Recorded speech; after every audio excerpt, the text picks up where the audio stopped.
Well, good morning. How are we? Yeah, doing good? Good. It is really, really good to see you. If you're a guest, my name is Michael. I'm one of the pastors here. It's a joy and honor, as always, to get to be with you as we conclude our study of the book of Ecclesiastes together this morning. So last week, I introduced you, if you were here, I introduced you to my grandfather, Papa Bailey, as we called him. And I told you that he had this habit when I was younger of taking my father out for breakfast and dispensing the wisdom that he had gleaned throughout his 80 some odd years of life. And occasionally he would let me tag along. And as I told you, I didn't realize it at the time, or I didn't know it at the time, but I realize now that what he was doing in those moments is he was giving me a gift. He was giving me and my father a gift. He was telling us things that people tend to only notice at the end of their lives, hoping that we would be smart enough to listen to them and apply them before it was too late. In fact, this was a habit that my Papa Bailey had up until his final days. In the end, he was frail, but he was still clear-eyed when it mattered. And he told me something at the end of his life that I have not forgotten. But I'm going to come back to that in a bit. But like my Papa Bailey, we said that old Grandpa Solomon is doing something very similar in the last chapters of his sermon in Ecclesiastes. He's inviting us to pull up a chair as he mulls over a cup of hot black coffee for one final conversation, hoping that you and I would be smart enough to listen and apply the things that he has to say. And so today we're coming to the last thing that he has to say before he goes. And last week we saw that he told us that if you want to live well, you got to live backwards. That if you want to live wisely and well in this life, you need to live with the end in mind. And today, he'll take one more sip from his steaming mug and tell us, and listen, you need to enjoy it while it lasts. You need to enjoy this life while it lasts. So we're going to pick up in Ecclesiastes chapter 11, and we're going to go from 11 verse 7 all the way through the end of the book. So we're going to cover a lot of ground this morning. And Solomon is going to organize his thoughts into three basic movements. First, he's going to give us some words to the older among us. Then he's going to say some things to the younger. And then lastly of all, he's going to give a final word to each and every one of us who still has breath in their lungs. And as to not offend anybody this morning, I'm going to let you self-select which of those groups you fall into. But I'm going to organize my sermon this morning in the very same way, almost as if it were like three little mini sermons in one. So buckle up. I'm going to do my best to keep it clicking, all right? So nobody freak out. I'm going to go the normal time, maybe. But this is how we'll kind of move through. We're going to talk to the older first, then the younger, then to everyone who has some breath left. So let's dive in. First, some words to those of us who have years behind us. Some words to those of us with years behind us. This is what he writes in Ecclesiastes chapter 11, verse 7. He says, "Light is sweet, and it is pleasant for the eyes to see the sun. So if a person lives many years, let him rejoice in them all. But let him remember that the days of darkness will be many. All that comes is vanity." So first, to those who live many years, he starts with saying, hey, y'all, there are some really good things in life. There are some really good things in life here under the sun, and it is good for you to find some joy in them. There are many things that are bright and sweet, to use some of the language that he uses here. That first sip of coffee in the morning. When you see that sunrise cresting over the hill and hear the birds start chirping as the world wakes up. Like, it's a good and beautiful thing. There are things like taco night. Taco night's delightful, or whenever your favorite meal comes around on rotation. Like, that's a good thing. Getting to watch your kids or your grandkids play their favorite sport or a musical instrument. Getting to sit in church and hold your spouse's hand, or those sweet little moments in the kitchen where you still get a little handsy after 25 years of marriage. It's a wonderful thing. It's a wonderful thing. And Solomon is saying, y'all, those are good gifts. Those are bright and sweet moments in this life that God has given you. And you should rejoice in each and every one of them with every day that God gives you with them. In fact, Can I tell you a secret about the book of Ecclesiastes?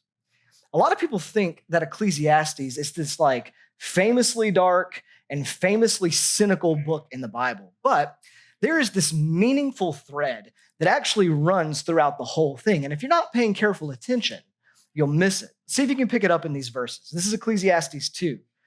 He writes, "There is nothing better for a person than he should eat, drink, and find enjoyment in his toil.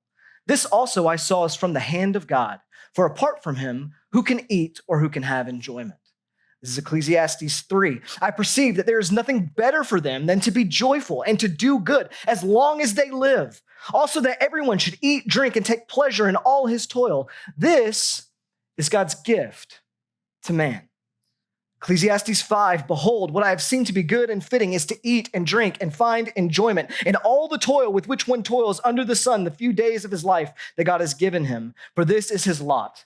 Everyone also to whom God has given wealth and possessions and power to enjoy them and to accept his lot and rejoice in his toil, this is the gift of God."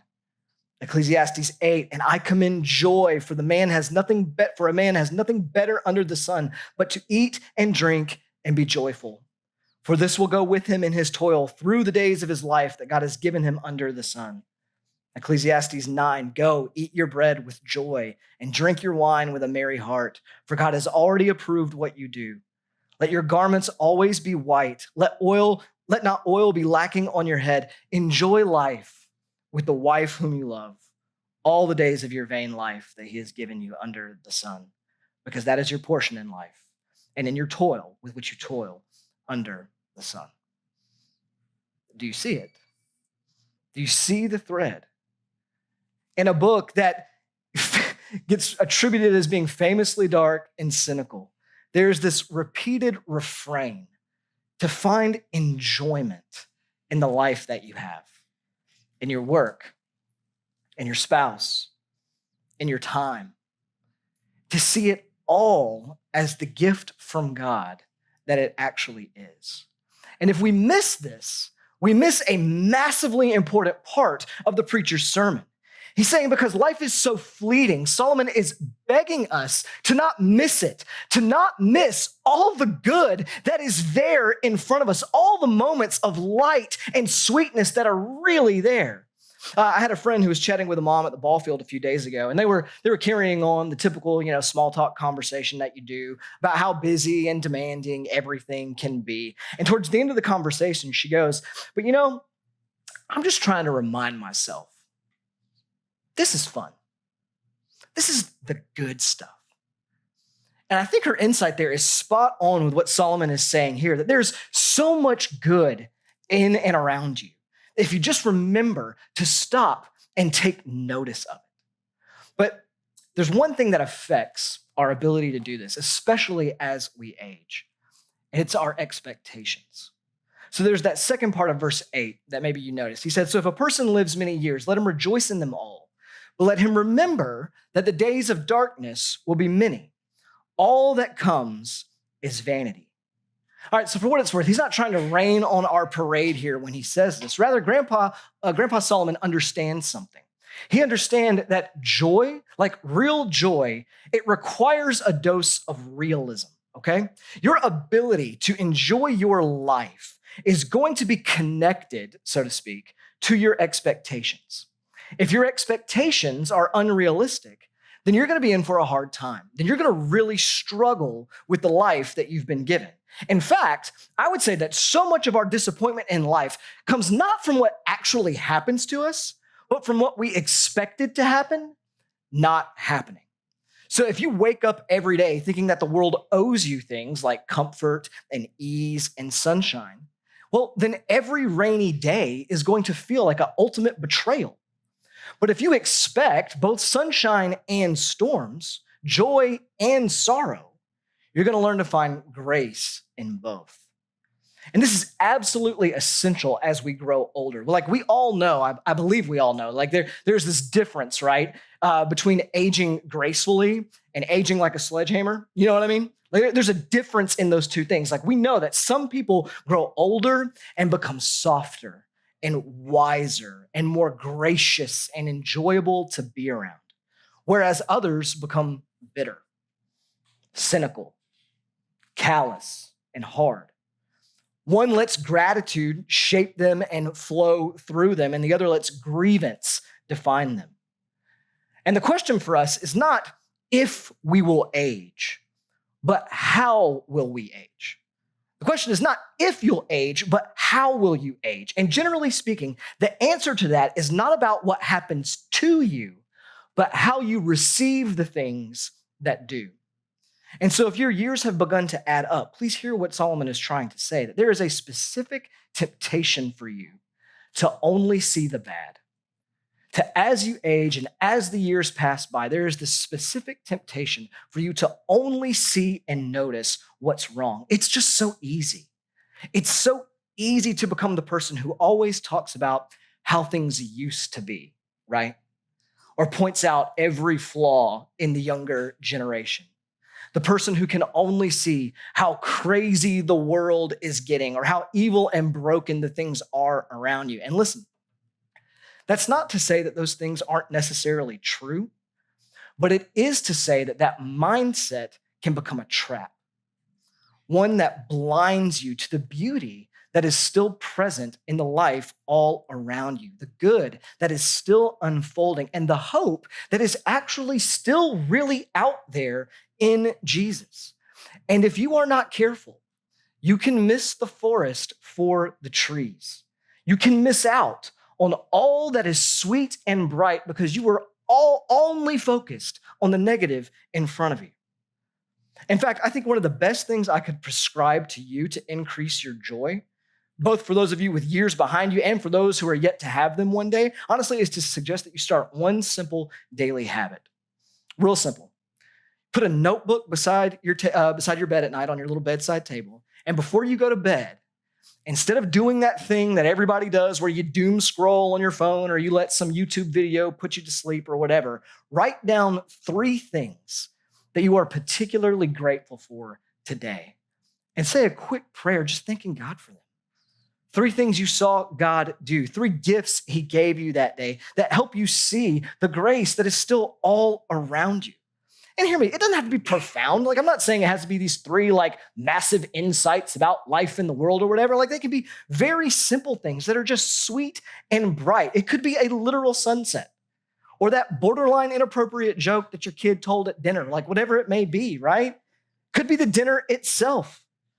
Maybe the day was truly a horrid day and all you can write down is, well, Jesus still saved me from my past sin, my present sin, and the sins that are to come. And the rest of the world might be falling apart, but at least I have that going for me. 3 gifts, that's all I'm saying. Take notes and flip back through them a couple times a month. That's essentially the encouragement of Solomon here, to enjoy every day that God gives you, because there is good out there. Look for it. Call attention to it and praise God, because, as he says at the end, all that comes is vanity. It's that Hebrew word hevel that means mist, smoke, vapor. He's saying enjoy it because all that comes will be gone before you know it. So enjoy it while you have it. But next, that leads us to the young. He has some words for the young as well, for those with years ahead of them. Verse 9, he says, "Rejoice, O young man, in your youth, and let your heart cheer you in the days of your youth. Walk in the ways of your heart in the sight of your eyes." So similar to the group before, he says, are you young? Enjoy being young. Do you have youthful vigor and strength? Rejoice, because this is a really special season for you. Like, I know it doesn't always feel that way, but this was literally highlighted for me when I hit my mid-30s, okay? Like, there was this point in my life where, I don't know a better way to put it, my body could just rebound. You know what I mean? Like, it didn't matter what I put it through. Like, it could absolutely rebound every morning. Like, jump off this 20-foot cliff into a lake, no problem. Like, I can do that all day, every day. And then I got into my mid-30s, and I had a thought that I had never had before. I thought, I've only got one set of knees. I've literally never thought about that before, but I've only got these 2 knees. maybe, just maybe, I should take care of them. Like, I never thought twice about my knees when I was 22. But that's one of the beautiful things about being young. Like, you have this strength, right? You have this strength, you have this vitality, you have this energy that doesn't require 200 milligrams of caffeine to get going. It's just there. And you're ready to just jump out of the bed and be like, hey, let's get after it. Let's attack this day. Solomon is saying that in and of itself is a gift. And you should rejoice in it because it's not always going to be with you. You should enjoy the fact that right now you are young and you can do things. You have this ability and this energy to go out there and make something of yourself and the life in front of you. And for the record, he's not just talking about physical ability here, all right? Like, you may remember a few weeks ago, we talked about the different seasons of life that we go through. And when you're young, you're in one that we call the building season, a season where what you are doing very practically is building your life. You're getting an education, you're building a career, you're building a family. It's a really special season. And part of what Grandpa Solomon is saying is when you are in this stage, you have the energy and ability to do something, to build something. So go build it. Go do it. Give your life to the things that count. Go get after it. This is one of God's gifts to you. And I bring that up because I just want to tell you, like, I think one of the biggest tragedies in our society today is young men and young women who waste the strength that God has given to them, okay? And I don't say that to you as a crotchety old man or anything like that. Like, I just want to give an honest assessment, honestly, of what sort of our culture tends to produce. In his book, Sacred Fire, the author Ronald Rolheiser calls it Peter Pan and Tinkerbell syndrome. And I think that's brilliant. What he does is he points out that there's this pressure inside our culture today to be forever young and forever free. Like Peter Pan and Tinkerbell, to be the boy and girl that never actually grow up. And it gets reinforced in the fashion industry and in Hollywood. Like, all the images of people we always see are all these youthful people with no cares, no commitments, nothing really tying them down. And it sets out this vision that the good life is to be free of these restraints, that the good life is to be free of responsibilities and commitments, to live only for the good time, never carrying anything beyond our own youthful bodies, which we fight tooth and nail to keep, but never can. What Solomon is saying is that is a short-sighted vision, and it is a way to waste your life. It is a way to waste what God has given you. His point is we are not meant to be boys and girls forever. We're meant to become men and women who contribute, who add value to our communities, our governments, and our churches, to build and to bless. The way that Ronald Rolheiser talks about it, he says, like, gray hair and flabby bodies are the mark of maturity. They are the mark of people who have spent their energies for things that matter. And as your pastor and as a father to three, like, I just want to say this. If you are under the age of 30 in the room, like, this is what I want for you. Like, I want for you to have this vision for your life, that you are meant for more than just having a good time, but God has given you what he has given you to make something of the world and the life that he has put in front of you. You are meant to use that creative energy that reflects his creative energy, that ambition to go out there and build something for the glory of God and the good of the world. And it is a pity that so many of us waste it on the party or the good time or the weekend as if that were the height of human existence. It's not. I want you to have that vision if you're younger. And this is why he gives this warning to us in the next verse. He says, but know that for all these things, God will bring you into judgment. You hear what he's saying? He's saying, know that what you do with the energy that God gave you is going to be called to account. And hear me, that's not meant to scare you, okay? It's just meant to sober you. God cares about what you do with the life he has given to you. And all of it counts. Every moment matters, and not just the big dramatic ones, but the quiet ones, the quiet choices, the late night decisions, the unseen actions. God sees them all. And I think this is the thing that Grandpa Solomon is trying to remind you of here, that young people tend to get twisted, okay? It's that pleasure is not the same thing as joy, okay? Now, to be clear, there is pleasure in joy, And there is joy in pleasure. But the point I'm making here is that those two things are not synonymous. For young people, and I used to be one, so I say this from experience, like it's easy to think that good feelings and joy are the same thing, but they're not. They're not. Pleasure can masquerade as a sort of microwave joy. It's fast, but it doesn't last. Microwave joy is quick, shallow, and gone before you know it. But real joy is something deeper. Real joy is a bit more like baking bread. It takes time, but it fills the whole house and gives you something stable to rely on. There are plenty of things in life that feel good in the moment, but don't lead to long-term joy. Instead, they lead to pain, regret, and worse. And Grandpa Solomon wants you to understand the difference. This is why he goes on in verse 10 and says, remove vexation from your heart and put away pain from your body, for youth and the dawn of life are vanity. I'll try to put Solomon's wisdom here as plainly as I possibly can for you. He's saying, deal with your junk while you're younger before it wreaks havoc on your life when you're older. You hear me? Deal with your junk while you're younger before it wrecks your life when you are older.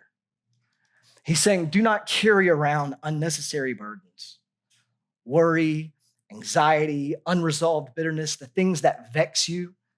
Those things poison joy. And that word pain can also be translated evil. And he's saying, put evil far from you. Sin, even the kind you think you can manage, has a way of multiplying pain. And Solomon is saying, get that as far from you as possible. If you want to enjoy life, get this away from you. Solomon is saying, deal with what's weighing you down before it crushes your soul. Because youth is vanity. It's vapor. It's smoke. It's gone before you know it. And before long, you are an old person who's having to live with the consequences of the decisions you made when you were younger. And in my experience, and this is just my experience, miserable old people tend to have been foolish young people. And by that, I mean they were people who thought to themselves things like, this sin, it's not that big of a deal. It's not that big of a deal. It's just a little porn here and there. It's just a good time on a Friday night. It's just a little innocent flirting at work. It's just a little cut corner here or there, or a little cathartic release after a long, hard day that gives way to a lifetime of enslavement, of addiction, and pain. And Solomon is trying to warn you about all of that. And it's hard to hear when you're younger because you think you know better. But he's saying, listen, this is what will come. Young folks, hear me. Nobody drifts into a life of freedom or peace or joy. You drift into bondage. The longer you let sin settle in your life, the harder it becomes to uproot. And if you deal with it now, with honesty and humility before God, you are saving yourself a future in a world of pain. And I can tell you one of the most painful things as a pastor that I watch happen over and over and over again, no matter how much I preach against it, no matter how much I plead with you to see the folly and danger of it, is people who don't think that I'm talking to them and refuse to listen and have to learn the hard way, okay? I see it all the time, who I watch their lives fall apart because they confuse short-term pleasure with long-term joy.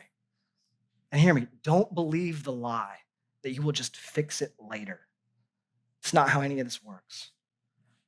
And hear me, something that I try to tell us consistently about God is that God is not against your joy.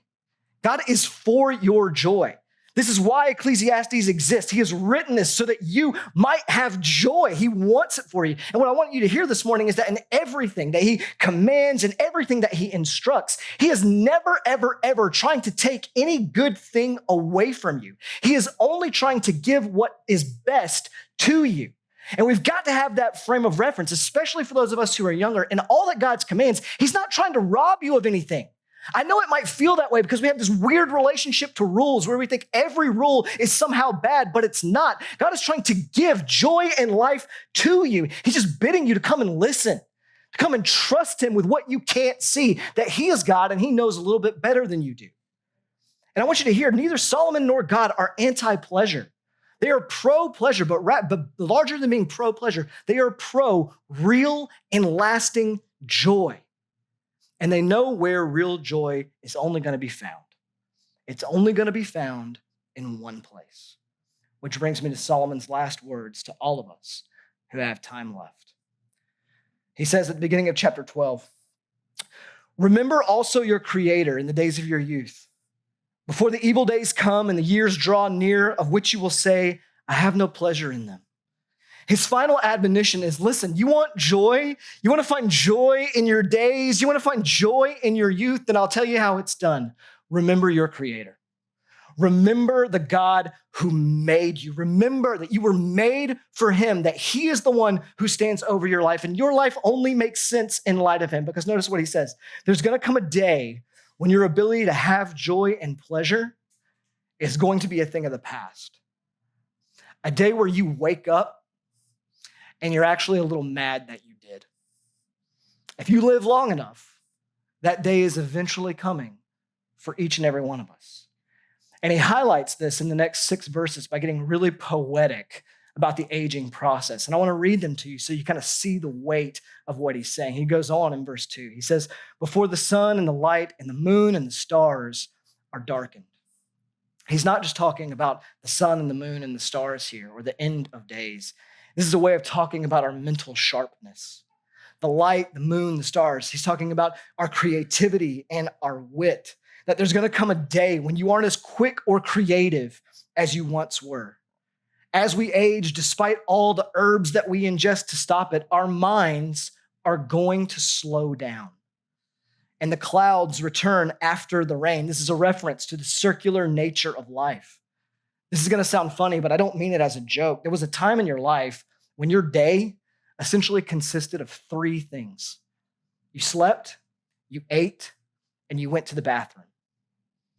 And what Solomon is saying is there's going to come a day, if you live long enough, where your day is only going to consist of those 3 things once more. You're going to sleep, you're going to eat, and you're going to go to the bathroom. Verse 3, in the day when the keepers of the house tremble and the strong men are bent. Here he's talking about our arms and our legs, the things of strength, the things you once used to build the life that God gave you, to build and protect your life. The things that were once strong will no longer be that way. They will tremble and they will shake. And the grinders cease because they are few. Some of these are easier to see than others. Like, what's he talking about here? The grinders. Your teeth. Your teeth. That one day your teeth are going to fall out. And those who look through the windows are dimmed. Your eyesight is going to fade. And no amount of bifocals or LASIK is going to help. And the doors on the street are shut when the sound of grinding is low. Your mouth, one day you won't be able to speak or eat like you used to. Solid foods are going to become difficult. And one rises up at the sound of a bird. Sleeping is going to be hard. And all the daughters of song are brought low. Hearing is going to fade. And vocal cords are not going to work the way they once did. They are afraid also of what is high, and terrors are in the way. There's an anxiety that will begin to occupy your mind. The almond tree blossoms. And this one's a little bit more difficult, but when an almond tree blossoms, it turns white and it's like petals blow away like your hair. It will turn white. And for some of us, myself included, it's going to blow away. The grasshopper drags itself. You won't be able to run and play like you once did. My daughter's gotten into the habit of watching Dancing with the Stars, and most recently we watched the season where the majority of the stars were all these folks in their 60s and 70s, and I watched it and I was like, that's what this verse is talking about. These are grasshoppers dragging themselves along. It's cruel and unusual punishment. It's cruel and unusual. It's awful. And then he says, and desire fails. This is about sexual desire. He's saying if you live long enough, there's going to come a day where you're not going to be interested in sex anymore. And it's funny to me that he puts this one at the end of his list, right? Like your hair's going to fall out and you're not going to have any teeth. And then you're not going to want it anymore. Because man is going to his eternal home and the mourners go about in the streets. And if we live long enough, that's what's coming for all of us. And even if we don't live that long, he goes on in verse 6, before the silver cord is snapped, or the golden bowl is broken, or the pitcher is shattered at the fountain, or the wheel broken at the cistern, and the dust returns to the earth as it was, and the spirit returns to God who gave it. Like these are all references to the vital parts of the body, the spinal cord, the brain, the heart, the gut. And the point is whether it comes slowly through age or suddenly through tragedy, death will visit us all, which means there is an urgency to remember our Creator that is not just for the elderly, but for all of us who still have any shred of breath or strength in our lungs and bones. Because verse 8, vanity of vanities, says the preacher, all is vanity. All of it is smoke and mist and gone before you know it. And so here at the end, Solomon is pleading with us that if you want joy, if you want the type of long-lasting joy in this life, then remember your Creator now before all these other things come for you. That word for remember isn't simply about like mental recall either, okay? And it's not simply saying, oh, you need to have a devotional every morning. That's a very good thing. What he's talking about is centering the wholeness of your being, the wholeness of your life around the one who gave it to you. He's saying that if you want joy, if you want deep and lasting satisfaction, if you want your life to be filled with what is sweet and bright and your energies to not be wasted, then you need to remember your Maker now. I'm fond of the way that Pastor Paul Washer puts it. He says that you were made by God and for God. And until you understand that, life will not make sense. And what I would tell you is there's this quiet tragedy in the person who plans to get serious about God one day and then wakes up one day too late. Solomon's saying, don't forget him. This is what your life is meant to be about. He is who you were made for. Don't push him off until you are an old man and filled with regret. He is the only place lasting joy will be found. He is the only anchor that is big enough to endure all of life's good days and bad, all of life's sunshines and its downpours. Enjoy him while you have the time. And this is what ultimately brings us to the end of the matter.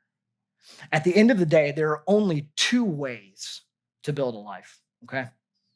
To use Jesus' illustration from the Sermon on the Mount, you can build your life on the rock, which is Christ, his life, his teachings, and ultimately his death and resurrection, or on the sand, which is literally any other foundation. And like Jesus, Solomon's point here and throughout the whole book really is every other foundation is ultimately going to fail you. Every other foundation is going to fail to deliver what you are actually looking for. He said it time and time again throughout this book. If you build your life on success, on getting ahead no matter what the cost, on riches or on beauty or on sex or youth or popularity or pleasure, or even if you build your life on your kids or your family or your spouse over the person and work of Jesus, that life, to quote Jesus, will fall and great will be the fall of it. Because all of that is fleeting. All of that is temporary. None of that is eternal, and thus it cannot bear the weight of what your soul needs. It can be taken away in an instant and cannot withstand the pressure of what life is going to throw at it. And whether it's a job loss or a health crisis, a relationship collapse, or just the slow ache of aging, the flood is going to come for you. And when it does, it is going to reveal what your life was truly built on. And when that happens, what are we going to find? Was it sand or was it the rock? And his point is you can choose to live in such a way now that you experience destruction and will experience it more in the future. Or you can live in such a way now where you will experience life and joy and will also experience more of them in the future. One way leads to life and joy and is wise, and one way is foolish and leads to death and destruction. And if you want to be the type of person who ages gracefully or the type of person who uses their youthful strength well, then you must build your life on the rock. But the choice is yours. We must make a decision about where our lives will be. Will it be with Jesus or will it be somewhere else? And so here's how he ends the whole thing.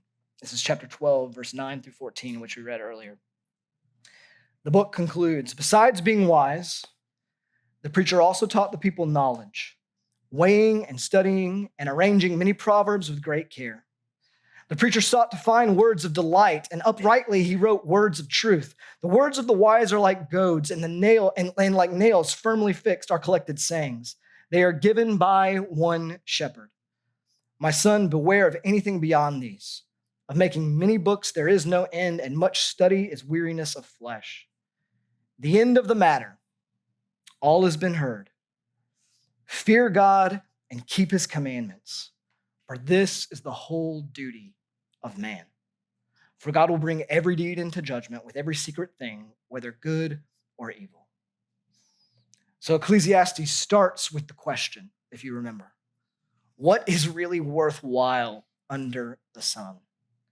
And here it ends with clarity. The bottom line, fear God and keep his commands. And hear me, that's not a threat. That's a loving invitation to live wisely, to live honestly, and to live your life rooted on the only foundation that will last and where the power to enjoy is actually found. And that's what brings me back to my Papa Bailey. One of my very last memories of him came when he was living in those days that Solomon mentions in chapter 12. Once strong and athletic, now he was shivering and frail underneath the covers of his nursing home bed, his mind sort of in and out, yet still refusing to waste the lucid moments that he did have. And he looked up at me when we were having one of these conversations, and he just said, Michael, I have spent a lot of years thinking all wrong about a lot of things and a lot of people. And I got to tell you, I was wrong. Every one of us is the same. We all need Jesus. And Jesus is for us. Don't forget that. Nothing else actually matters. And I don't think that was just for me. I think that was for all of us. And so as we wrap up this journey through Ecclesiastes, let me just ask you honestly, what is your life built on? What are you looking to satisfy you and bring you joy? Are you rushing through your days too distracted to rejoice in them? Are you carrying weight you were never meant to bear, regret, bitterness, guilt? Are you chasing flashes of pleasure in lieu of the real thing, in lieu of real meaning and joy? Have you been telling yourself that you'll get serious about God one day, but never actually taken that step? Listen to how the preacher concludes. Don't wait. Don't miss the joy that God has for you in him. Don't forget your Creator. Not someday, but now. This isn't just for the old, and it isn't just for the young. It's for everyone with breath in their lungs today.